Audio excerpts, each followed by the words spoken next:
जयपुर के शास्त्री नगर इलाके में एक व्यक्ति अपने घर से निकलता है तो झगड़ा हो जाता है और झगड़े में उस व्यक्ति की मौत हो जाती है। उसके बाद हंगामा होता है और हंगामे में फिर लोग पुलिस थाने के पास पहुंचते हैं और व्यक्तियों की एफआईआर की बात करते हैं। ऐसे में वहां पर झगड़ा होता है तो झगड़े में व्यक्ति की मौत हो जाती है। तो ये समुदाय विशेष के 3 लोग थे जिनसे उनका झगड़ा हुआ। दिनेश स्वामी नाम का एक व्यक्ति था। झगड़े में जब व्यक्ति की मौत हो जाती है तो फिर हंगामा होता है और उसके बाद यहाँ पर पुलिस प्रशासन के साथ नोकझोंक भी होती है लोगों की।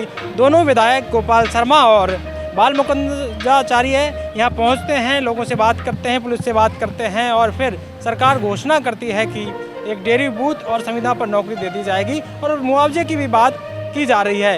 अब भी लोग डटे हुए हैं कि उनकी बात को माना जाए और जो आरोपी उनको पकड़ा जाए। पुलिस ये कह रही है कि पुलिस एक आरोपी को पकड़ लिया गया है, आगे इन्वेस्टिगेशन चल रही है, पोस्टमार्टम करने के बाद और आरोपी को पकड़ा जाएगा और धरपकड़ अभियान जारी कर रखा है।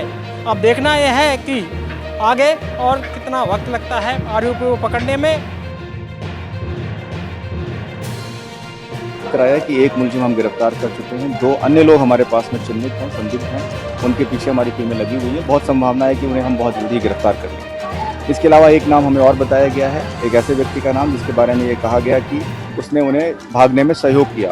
तो ये हमने उन्हें बता दिया है कि अगर ऐसा कोई भी व्यक्ति हमें नज़र आता है या कोई इन्वेस्टिगेशन में पाया जाता है जिसने कोई सहयोग किया है तो निश्चित रूप से उसके खिलाफ भी उतनी ही कार्रवाई की जाएगी, वो 120B का मुलजिम बनाया जाएगा। इसके अलावा जो परिवार के सहयोग के लिए, उसकी सुरक्षा के लिए जो बातें थी उसमें हमने उन्हें बता दिया है कि परिवार की सुरक्षा का पूरा ध्यान रखा जाएगा और परिवार के लिए जो भी उनके नौकरी के प्रश्न हैं, संविदा पर नौकरी की बात कही गई है उन्हें। इसके अलावा अगर वो डेयरी बूथ चाहते हैं तो डेयरी बूथ दिलाया जाएगा। इस तरह के कमिटमेंट एमएलए साहिबान के द्वारा किए गए हैं और इसके साथ साथ उन्हें मुआवजा दिलाया जाएगा, जिसके बारे में एमएलए साहिबान ने अलग से घोषणा की है। और कुल मिलाकर के जो मांगे थी उन मांगों पर उन्हें जो भी उचित बताया जा सकता था उसके बारे में बताया गया है और इसके बाद में परिवार जो है वो पोस्टमार्टम की प्रक्रिया शुरू करा रहा है और वो प्रक्रिया एसएमएस हॉस्पिटल में शुरू होगी। देखिए, जैसा आप भी जान रहे हैं कि अभी पोस्टमार्टम नहीं हुआ है। पोस्टमार्टम के बिना मैं किसी भी तरीके की मेडिकल इंजरी के बारे में टिप्पणी नहीं कर सकता हूँ। पोस्टमार्टम रिपोर्ट आने के बाद में मैं इस बारे में बात करता हूँ।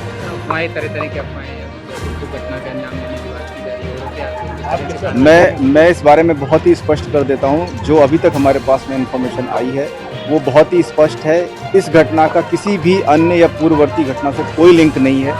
ये अकस्मात हुई एक घटना है और उस घटना में जो दोषी है वो हमारे पास, क्योंकि हम उसे पकड़ चुके हैं, तो हम बहुत ही स्पष्ट कह सकते हैं कि घटना में जो दोषी है उनके खिलाफ कार्रवाई हम कर रहे हैं, पर इसे किसी भी अन्य घटना से जोड़ना बिल्कुल गलत होगा।